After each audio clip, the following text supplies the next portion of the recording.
Wherever there are shadows, there are people ready to kick at the darkness until it bleeds daylight. This is Bleeding Daylight with your host, Rodney Olson. Welcome.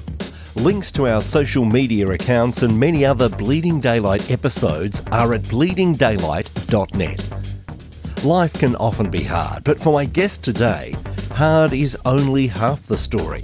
I'll introduce you in a moment. Please think about who else would benefit from hearing this episode and let them know where to find Bleeding Daylight.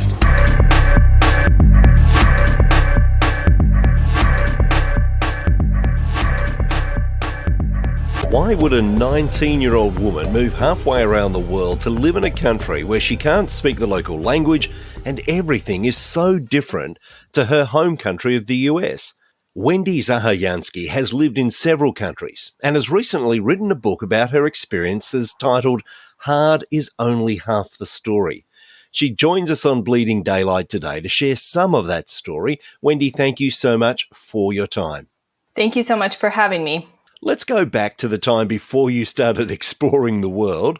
Tell me about your earlier years. What was it like growing up in the US for you? I think I had mostly a typical childhood in the United States. I grew up in the state of Arizona, which is on the West Coast, until I was 10. And then we moved to Vermont, which is on the East Coast, due to the fact that when I was 6, my dad was in a plane accident and was killed. I said my childhood was typical, and that's probably not very typical. That was kind of a defining moment or event in my childhood. But other than that, I had a really happy childhood, nothing out of the ordinary. So certainly losing your father at an early age would have had a big impact on your family. Tell me, what did your family look like at that stage? Who was in your family? We were a mess for sure. I have an older brother who's 5 years older than me, so he was 11 at the time. I was 6, and my sister is 9 years older than me.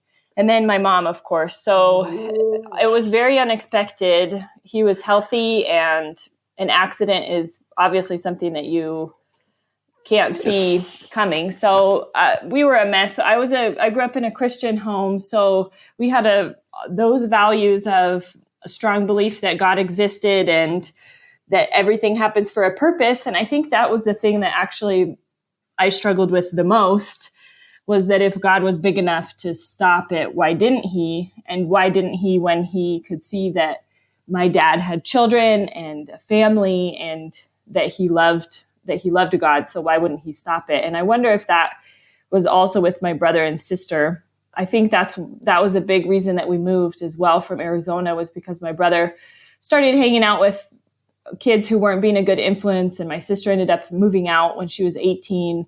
And so I think all of us needed a fresh start. So we moved back to Vermont, where my mom's family lived, to kind of start over. And actually, over the years, 2 years probably after we moved to Vermont, my sister ended up moving back in with us, and she had a little girl at that time. She ended up getting pregnant and then moving back home and having her little girl. And then I saw slowly this restoration happen in my brother and my sister, where their faith was rebuilt. At that time, my brother got saved, and my sister was already a believer, but really came back to the Lord after a long time of walking away from him and not really living according to what she had said before that she believed. And one of my strongest memories is going to bed at night. My mom would be sitting in her chair and she would be reading her Bible. And I would wake up in the morning and she would already be awake. She never sleeps. The lady is amazing. I did not inherit that, but she really doesn't need a lot of sleep. And I just remember her reading her Bible, and her faith never really wavered on the outside. So that was something that really was impactful for me. I imagine that it's those things that really do shake our faith and cause us to ask the bigger questions. And most of the time that happens at a much older age, that we ask those robust questions and we find that we have a robust God. But for you, that was a very early start. How does a child actually start to ask some of those really big questions of faith at that stage? That's a good question. Of course, it's my experience, so I don't know, but I think that, and I work with children a lot, and I have at children's camps and in other settings. But I think that kids actually understand a lot more than sometimes they're given credit for. And I remember my mom tells me that she was trying to explain what happened to my dad and why he wasn't coming home and some of these things, and trying to explain death, which of course is a very abstract concept for children. And finally I came to her one day and I said, I get it, Mom. Dad's body is in the ground, but his smile is in heaven. And that was my way of processing that his soul was with the Lord, which I actually think is really deep for a 6-year-old. But I don't think that I was a genius or something like that. I do think that children, if we're patient to explain to them, they can understand those things. And I was really angry. I remember laying in bed screaming at night and so mad that my family was falling apart and that God wasn't there. And sometimes people in church would say things that were insensitive, even though they meant well, like everything works together for good to those who love the Lord, or God has good plans for me. And I remember thinking, even at that time, maybe for you, but not for me. It was definitely a process of years, even though I was a child, of years of being angry. But it must have been after I was 10, because we were living in Vermont, that was the first time that I had a friend who had also lost her dad to cancer. And as we started talking, I realized that I wasn't the only one. And then I had another friend whose parents went through divorce, which is not the same thing, but it is also really painful for children and confusing and all of these emotions that are similar. And so I realized that I wasn't the only one who had this pain and hurt within me and questions for God. I felt like I was the only one in the world, but that actually wasn't true. And that was actually very healing for me to realize the brokenness that everybody shares and that we can talk about those things. You say that apart from that obviously traumatic incident, that you had a fairly happy childhood, you continued to grow up. And we fast forward to that time that I mentioned in the introduction, that at 19 years of age, you've decided that you're going to head halfway around the world. Tell me a little bit about that. What was it in you that made you think this is a good plan? There was a lot of factors that were working together for that decision. But one of them was that I had already had a desire as a young child to be a missionary. I had read a lot of missionary biographies. My mom had a rule in our house. For every fiction book we read, we had to read one biography. And I loved reading. And most of the biographies I read were these missionary biographies. So they became my heroes. The people like Gladys Aylward, the people like Hudson Taylor, Lilias Trotter, these people. And so I always wanted to actually be a missionary. But at 19, I had done 1 year of university, didn't want to study anymore. I didn't have the money to go back to university. I didn't know what I wanted to do with my life. And so my older brother lived in Kyrgyzstan at the time as a missionary. And he said, well, why don't you just come over here and figure it out? And I honestly couldn't think of a good reason not to. And so that's why I moved. And I moved over and started praying and kind of figuring out what I wanted to do with my life. So you spend a little bit of time there with him, just experiencing almost this missionary life. And I know that prompted something within you and you realized there was action that you needed to take. What was the next step from there? Living there in Kyrgyzstan, which is predominantly Muslim or Orthodox, the Russian population would be Eastern Orthodox. I had one friend who was Muslim, and I'll never forget her. And it was the first time that I was talking to somebody who had absolutely no background in anything Christian. She didn't know who God was. She didn't know what the Bible was. And I realized that I couldn't explain my faith to somebody who had no background in faith. And also there was a lot of questions that I still had in my mind. So I thought, if I'm going to be a missionary, if I'm going to commit my life to telling other people about Jesus and about God, I got to be sure that I actually believe it, and I have to be able to explain it. So that's what led me to decide to go to a Bible college in Hungary. I just want to take a slight detour there. It's interesting that you're talking about this Muslim friend of yours who has no background in the Christian faith. Now that you've been through Bible college, and we'll explore that in a moment, and you've learnt a lot more, do you think sometimes for those of us in Western countries where we have this very strange at times Christian understanding or background that is not fully complete, that sometimes the background that we have can get in the way of truly understanding what the gospel is about? Absolutely. I absolutely think that it can. And I absolutely think that the side issues can become main issues when we're in those kind of settings where everybody kind of knows what we're talking about. But when I've been forced to filter it down to the basic, who is Jesus?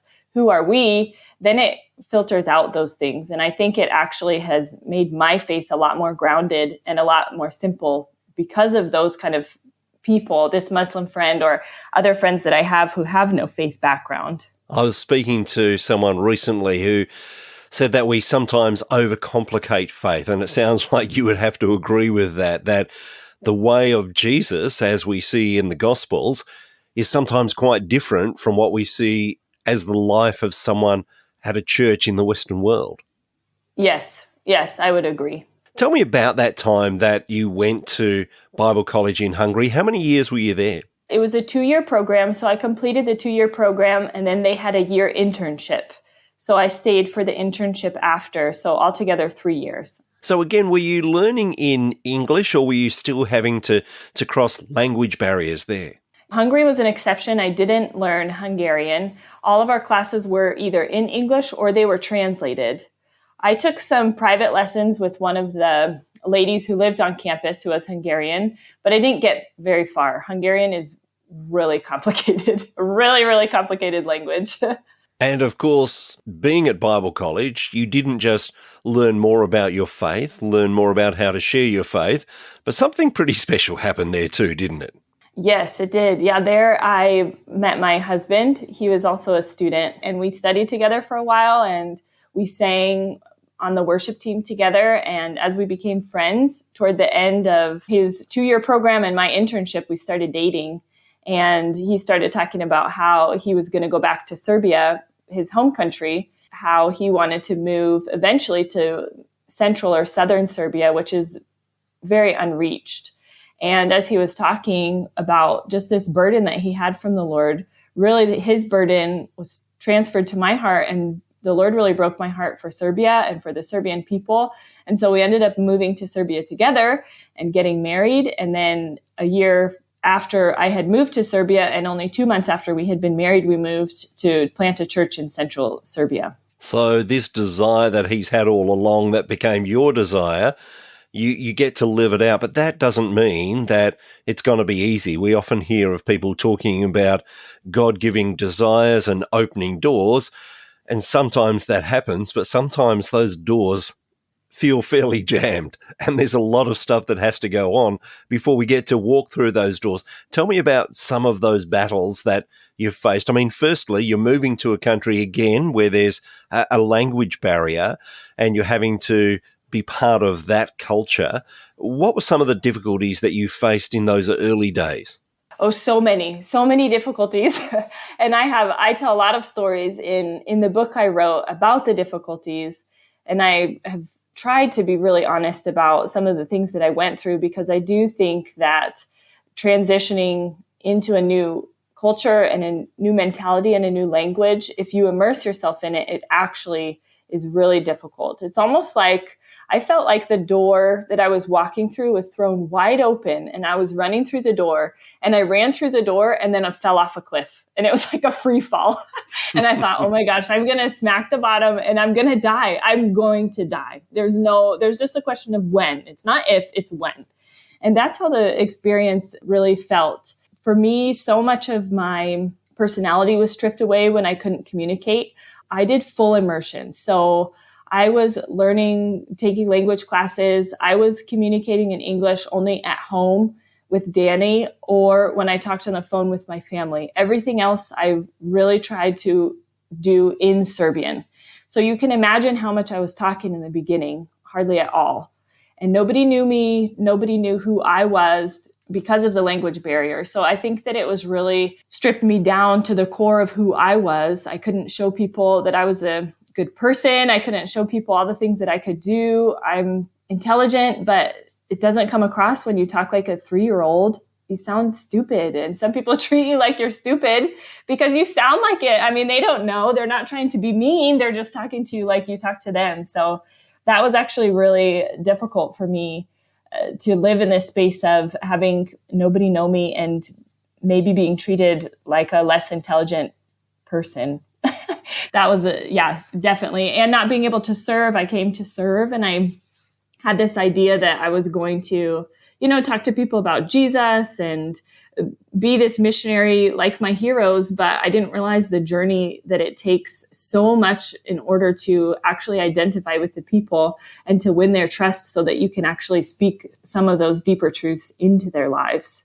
And I suppose that's a reminder for those of us, again, who live in Western countries, who speak English, and we see migrants coming to our country who battle with our language, because you were saying earlier that Hungarian is a very difficult language. Well, I'm told that English is a very difficult language for people from outside our world to step into. And sometimes there is that sense that people that have come from another place are treated like they're stupid, even though they're not. And so I guess that gave you a window into their lives as well. Yes, for sure. I feel like I can really identify with immigrants because you're so vulnerable. And me coming here, I was in a position that was so vulnerable. It would have been really easy for somebody to take advantage of me or to trick me or to use the system here against me, which I also have seen. Like here as a non-citizen, I pay double for some of the fees or for a tax than people who have citizenship, which is fine, but it makes it harder. And so I really do identify with just the struggle of trying to adapt, but at the same time realizing that you're vulnerable to people who are dishonest or people who want to take advantage of that. And I think that my husband was, Danny is his name. Danny was such a vital part in just standing next to me and being a person that kept cheering me on and telling me that I could do it. And I also had one or two girlfriends who were so patient and would just sit with me and let me babble in Serbian and really encourage me to keep going. And today I am fluent. I'm fluent in Serbian. So it is possible and you can do it. But yes, the journey of an immigrant is definitely not an easy one. In those early days, there's those external things that are going on, that not being able to communicate, not knowing the systems, that everything works so differently from what you understand. I imagine that they're the external things, but it would cause a lot of internal chaos within you. Tell me about that. Yes, you're absolutely right. My inside world wasn't that different from my outside world. So all my thoughts were jumbled because I'm trying to figure out this language that has different word endings, that the grammar is so different. And so my brain was completely not distracted, but all of my brain power was given to these things, like to go to the store and to buy milk and to figure out what the milk looked like. Is it in a bottle or is it in a box? Is it white or is it blue? But there's a blue kind and a red kind. So which milk, what's the difference in those milks? All this brain power just to buy milk. So my brain was exhausted all the time. I actually reached a point where I was convinced that I had mono because I was so exhausted. So I went to the doctor and I couldn't even get up the stairs at the doctor. And I thought, that's it, I have mono. And all my blood work came back perfect. And it wasn't until after that I learned about some of these things that they talk about when you immigrate to a new country, that all the fatigue and all of the energy that goes into adapting, that can be a common thing, which I didn't know at the time. But yes, also psychologically, I felt really lost and I felt like people didn't see me just because I couldn't communicate. And it was also bringing up a lot of deeper issues in my heart with the Lord, which is interesting, but he never wastes any opportunities. And maybe one story would illustrate that really well would be Danny, my husband. He really enjoys being parts of programs for adults with additional needs. And so he got this idea to volunteer at this club for people with additional needs, special needs. And so I was not excited about it because I knew that would mean I would have to interact in Serbian and it would be difficult. I just knew it. And it was. Every week that we went, I dreaded going. I hated being there. There was a man there who spoke Hungarian and Serbian fluently, and he spoke some English. Okay, so he had a learning disability, and he was there and he was talking to Danny, and I was at the other table, and I could hear, and at this point I could understand, but I wasn't fast enough to respond, or I couldn't necessarily respond. My understanding was way far ahead of my speaking. And he said, hey, how come she is here and she's supposed to be like smarter than me, but she doesn't know Serbian? And it hit me, and all this pride in my heart welled up. And I thought, oh my gosh, this guy who has a learning disability is actually smarter than me. And that was so hard for me to accept. And I know that now looking back, it was the Lord that was using it to break down some of the walls in my heart that were so prideful. I mean, it's such a prideful thing, and it's even very embarrassing to talk about. And I talk about it in my book because I don't think I'm the only one, but it is embarrassing to admit, that I thought I was better than this man. The Lord definitely used it to bring the sin or the things inside my life that were unhealthy that needed attention. So there he is with this learning disability that stops him from fully entering into what's going on. And God is pointing out, but there's something that's stopping you from fully entering in as well. You're both in the same place. It must have been incredibly difficult. And there's many other things that you explain in the book of how life has been hard. But tell me about some of those glimmers of hope. Even before you became fluent in Serbian, even as you're walking a very difficult road, where were some of the glimmers of hope that reminded you that God was still walking with you?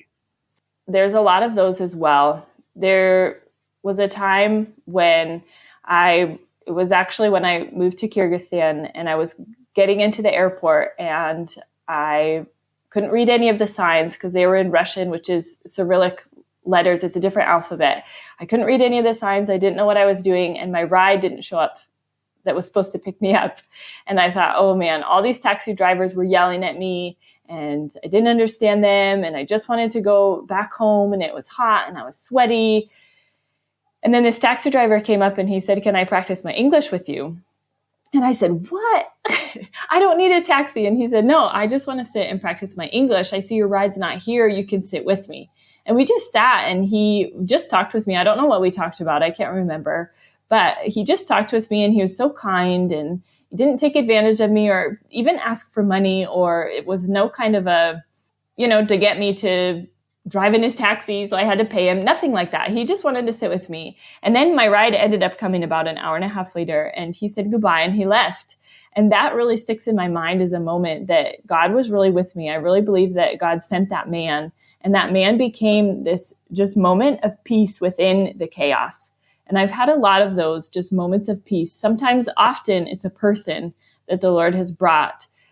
They could be a believer. This man, I don't know if he was a believer or not. We didn't talk about faith things, but I do believe that the Lord brought him just to remind me that God is with me, that he's always with me, and that he sees, that he really does see the situation, and that he cares. Tell me a little bit more about writing the book. What was it that made you decide to write a book, and why did you decide to write a book on some of the hard things that you've had to endure? I've always loved writing, but most of it has been contained in my journal, and I haven't shared a lot of it. And then I would share a few things with Danny from my journal, and he said at one point, I think that some of these things are too good just to be kept inside the pages of your journal. I think that other people would be really encouraged.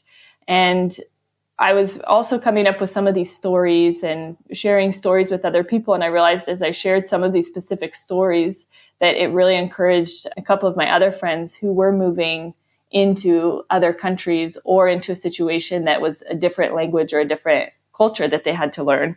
And so I thought, well, I'm willing to talk about these things in an honest way. Maybe I should write a book. And the Lord really opened up the door. And through a friend who's a copy editor, she offered to help me and to help me edit my book, and really to not just edit it, but be a mentor for me.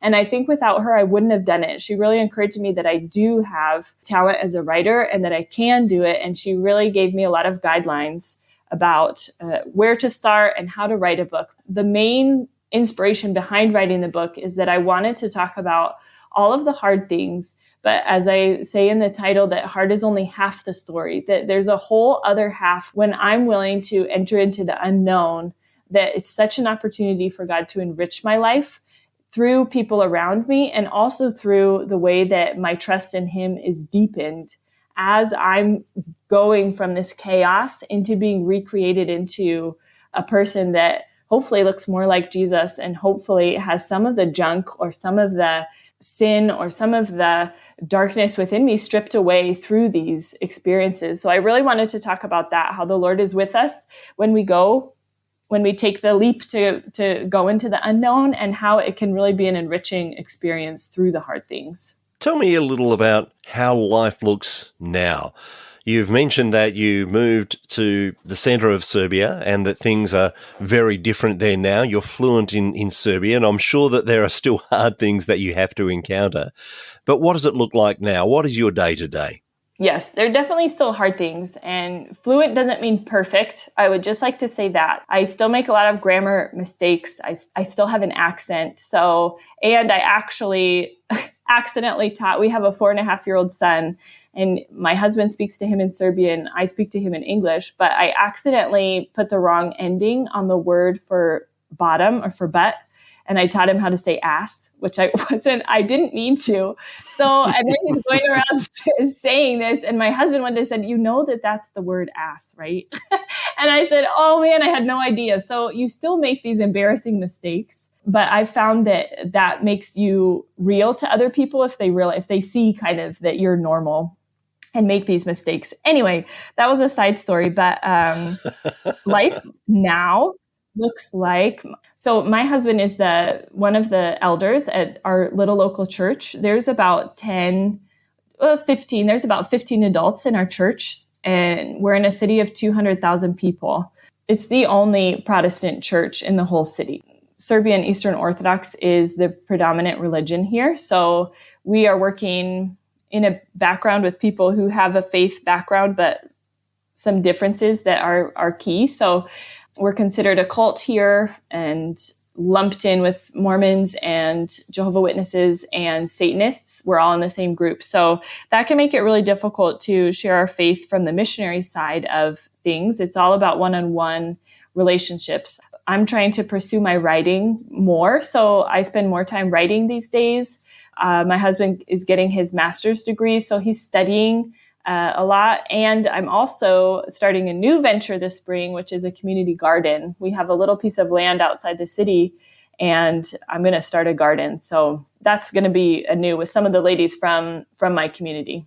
I guess that gives you an opportunity to, again, be part of the community, not just here I need to share my story, but to be part of that community and walk alongside people rather than just be trying to share something with them that they may or may not want to be interested in. Exactly. Yes. Really, it's all about relationships. People here are very good at relationships. They're all about people.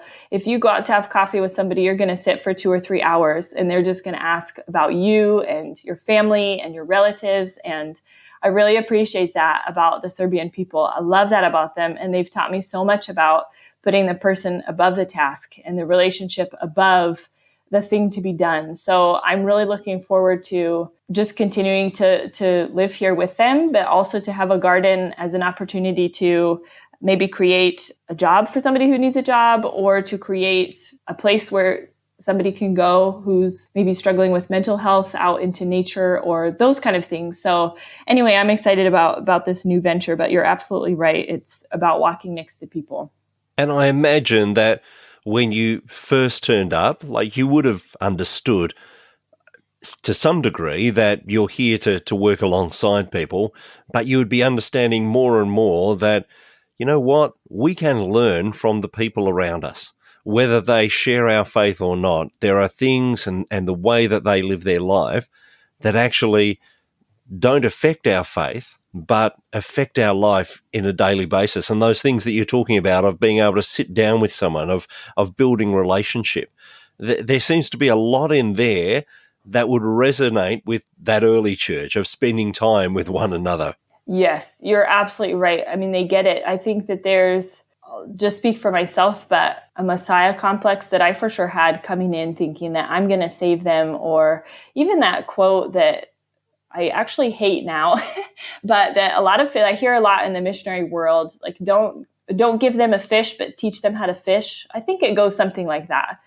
And I just don't like it anymore, because I'm thinking man, these people might be fishing already and they might be a better fisherman than you. Maybe you should just go and sit next to them and see how they fish.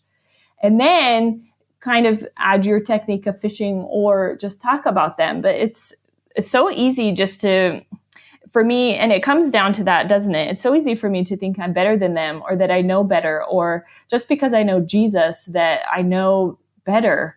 But it could be that I just know Jesus and I just need to start talking about Jesus and how he has affected my life. And as they see that Jesus really is affecting my life and the decisions that I make really are influenced by my relationship with him, I think those are the most powerful things, that it really rarely is my actual words or the things that I know. It's actually the Spirit of God alive in my life that's powerful. And it's really an opportunity to say this is not about changing your lifestyle. This is about introducing you to the person of Jesus Christ, allowing the Holy Spirit to actually make the changes where needed in someone's life.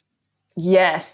And it's such a process. So this is years of being able to just, as Jesus said to his disciples, follow me. And that's all he said, and then walked with them for years. I really do think that it's not about, like you said, even pointing out all the things that need to be changed in their lifestyle, but allowing the Spirit to work in them as they say, yes, I want to follow Jesus, and then figure out what that means.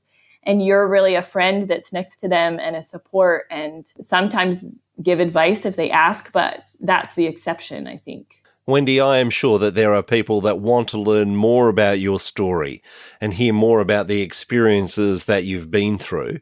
If people are wanting to contact you, where's the easiest place for them to get in touch? I'm at the beginning of my journey as an author and these kind of things. So the best place right now would be Instagram or Facebook.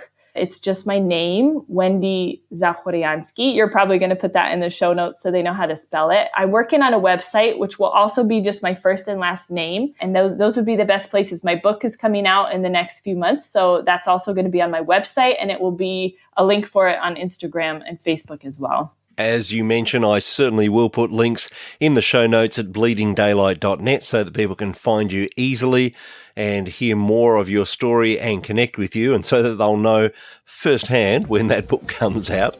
But Wendy, it has been a delight to talk to you. Thank you so much for your time today. Thank you so much as well. Thank you for listening to Bleeding Daylight. Please help us to shine more light into the darkness by sharing this episode with others. For further details and more episodes, please visit bleedingdaylight.net.